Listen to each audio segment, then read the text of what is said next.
To election news, there is a bipartisan push for open primaries in Pennsylvania. Senator Dan Laughlin of Erie County co-sponsored a bill that would allow independent voters to have a say in the primary. Similar measures are moving in the House as well. And our Lisa Adams talked with a Democrat and Republican who are advocating for this idea. And Lisa, could these bills move through in time for the presidential primary in 2024? Good evening, Eva and Mike. Good question, but unlikely. We know from a report last week that lawmakers are rushing to move the Pennsylvania primary up from April to March. But those who favor opening the state's primary to independent voters believe that change will take some more time. Still, support appears to be growing on both sides of the aisle.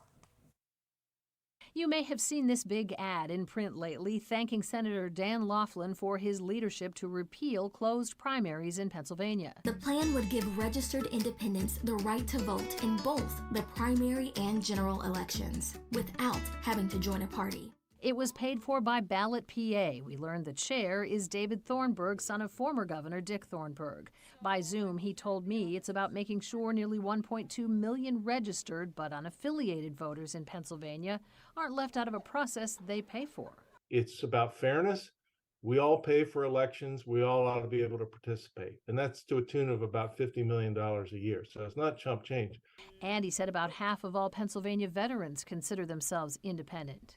So that could mean in Pennsylvania, we're shutting out hundreds of thousands of veterans from primary elections. Laughlin's Senate Bill 400, co-sponsored by Lisa Boscola, would allow unaffiliated voters to choose the Democratic or Republican ballot in the primary.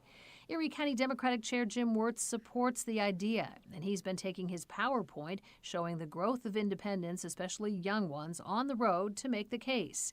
He knows well the biggest opposition comes from Democrats and Republicans who want to protect the primary as a way for parties to choose their nominees. But his data shows most independents have partisan leanings, and he wants them to be engaged.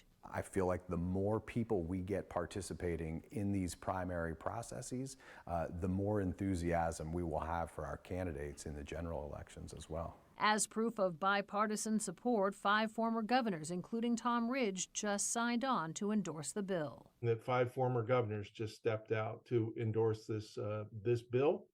3 Republicans, 2 Democrats, all the living former governors. And my father's a great former Republican governor, Dick Thornburg, and I guarantee you he would be among that number if he were still living. Well, you can bet there will be a lot of debate on this change here in Pennsylvania before there is action in Harrisburg. But Pennsylvania is among just 7 or 9 states with a completely closed primary.